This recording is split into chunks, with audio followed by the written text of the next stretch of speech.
My former office, I was invited to go preach in a church in Calabar. I don't even know the name of the church. I got an invitation and I asked the Lord that night, Lord, should I go? The Lord says, go. I'm sending you there. And the next morning, I got to my office, opened my mail, and I found a mail in my mailbox asking me to come to South Africa for a board meeting. All expense paid trip. And in those days, if you leave, they pay us $100 every day for staying out of Nigeria. They inconvenience us from our beloved country.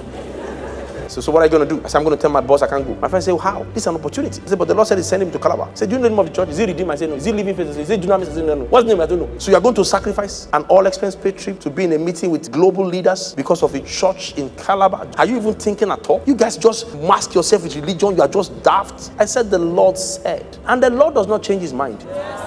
You know, because I said, we're going to ask, what is the Lord now saying? What the Lord said is what he said. And the Lord was aware that there will be a mail in my mailbox the next morning before he said, I'm sending you there. There is no safer place than in the will of God.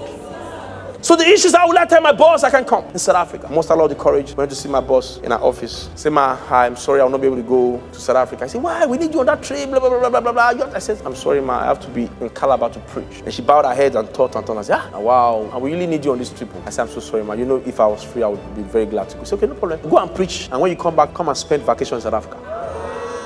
So other people go and work, you go and rest. So I went, preached the gospel, came back, packed my bags, all the way to South Africa. I didn't lose anything.